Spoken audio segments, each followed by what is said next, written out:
Wanita kaya sedang melakukan pekerjaan rumah tangga di rumah. Namun, dia secara tidak sengaja menemukan cek 200 miliar yang disembunyikan oleh suami yang tidak berguna.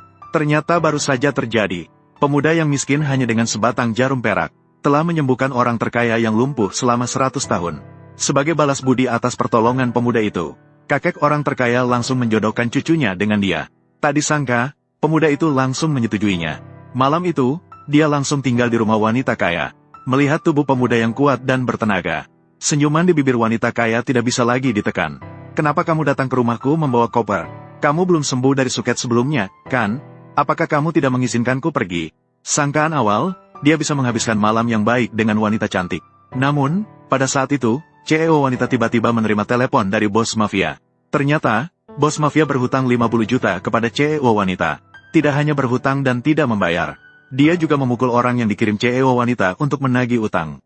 Pemimpin geng yang berani dan mesum, bahkan mengoncom wanita cantik untuk menggantikan dirinya satu piring. Jika tidak, jangan harap mendapatkan kembali sepeser pun. Tanpa disadari, percakapan mereka telah sampai ke telinga pemuda itu.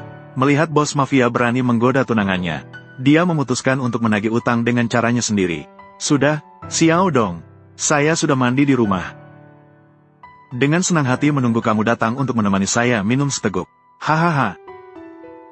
Feng Wenbin, kenapa kamu tidak mati saja? Sementara itu, generasi kedua yang kaya masih belum menyadari keseriusan situasi. Masih bersenang-senang di bar dengan wanita cantik. Dengan cepat pemuda menemukan bar, mengeluarkan surat utang untuk menyatakan bahwa dia datang untuk menagih utang atas nama CEO wanita. Generasi kedua yang kaya tidak menyangka ada orang yang tidak takut mati datang. Dia bahkan tidak menganggapnya serius dan langsung membuang surat utang ke tanah. Dia bahkan menunjuk pemuda itu dan menyuruhnya kembali untuk menyampaikan pesan kepada CEO wanita.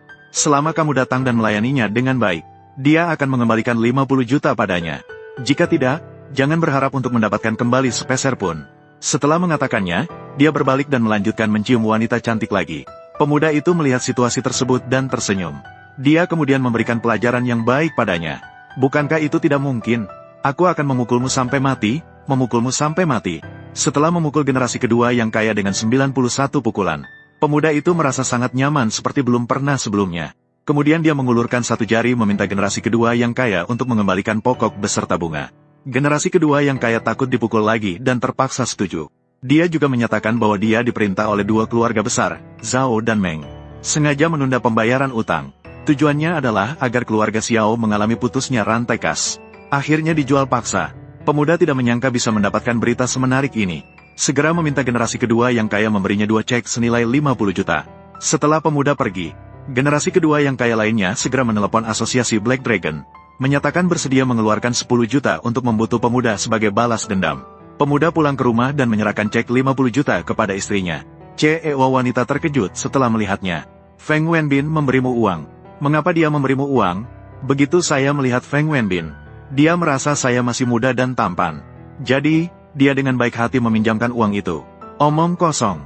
Tapi jangan pernah lakukan itu lagi di lain waktu. Terlalu berbahaya. Saat itu, kakek CEO wanita ada telepon, memintanya untuk pulang makan bersama pemuda besok. Ketika hari berikutnya tiba, pemuda menyadari sedang diikuti oleh sebuah mobil di jalan. Segera dia keluar dari mobil di tempat sepi, meminta CEO wanita untuk pulang lebih dahulu. Pemuda menuju ke jalan sepi. Ternyata sekelompok preman dari asosiasi Black Dragon mengerumuni, menyebabkan. Namun, mereka benar-benar meremehkan kekuatan pemuda. Dalam sekejap, mereka dipukul hingga kalah telak. Saat itu, CEO wanita datang karena merasa khawatir. Melihat pemandangan di depan mata, saya tertegun. Bagaimana bisa menjadi sehebat ini? Setelah menyelesaikan masalah, keduanya dengan senang hati kembali ke rumah. Namun, bibi yang mata duitan itu tidak suka melihat pemuda itu. Dia bahkan mengejeknya sebagai ayam hutan dari gunung. Dia sama sekali tidak cocok dengan Phoenix Emas keluarga Xiao. Pemuda itu melihat wajah jelek itu langsung membalas. Nenek, tidak perlu berlebihan. Apa yang kau panggil aku, nenek? Nenek itu marah dan sangat kesal. Dia mengklaim bahwa pemuda itu tidak punya mobil atau rumah. Jika ingin menikahi wanita keluarga Xiao, dia tidak akan bisa melewati ini. Pemuda itu langsung membalas. Dia memang tidak punya mobil atau rumah, tapi dia memiliki simpanan 50 juta. Dia pun mengatakan itu dan mengeluarkan cek tambahan 50 juta. CEO wanita itu sangat terkejut melihatnya. Oh ya, kau pergi ke perusahaan keamanan untuk mendapatkan 1 miliar. 1 miliar, rekan sekelas. Ambil saja. Anggaplah ini sebagai hadiah dari menantu saya yang belum datang. Namun, meskipun begitu, keluarga nenek itu menolak untuk mengakui. Dia mengklaim bahwa jika pemuda itu bisa mengembalikan semua uang yang dipinjam dari keluarga Xiao di Binhai, dia akan mengakui bahwa pemuda itu adalah menantu keluarga Xiao. Sepakat, Tuan Muda. Besok kau pergi memberitahu semua orang yang berutang. Saya datang untuk meminta uang satu persatu.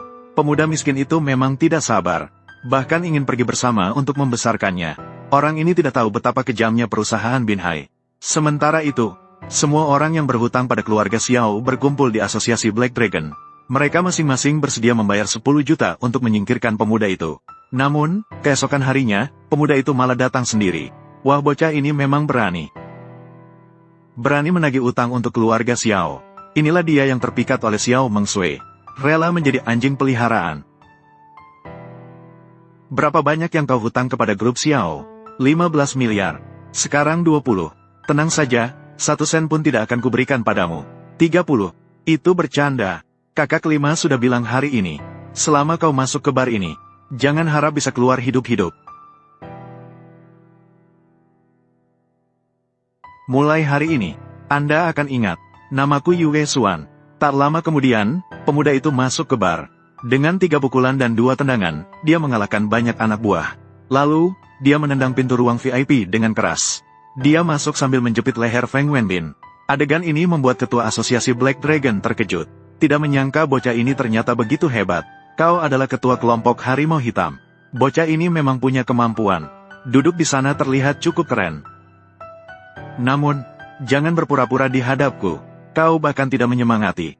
Seolah-olah kau cucuku, itu masih bisa diterima. Betul, kan, nak? Feng Wenbin juga tidak menyangka pemuda itu seberani ini. Dia berani secara terbuka menantang ketua Black Dragon. Ketua itu ingin mendapatkan kembali wajahnya. Dia memberi pemuda itu jalan keluar di depan umum. Berlutut dan membungkus 10 kali agar dia tidak dibutuh. Maka aku juga memberimu pilihan. Serahkan semua utang kalian kepada keluarga Xiao.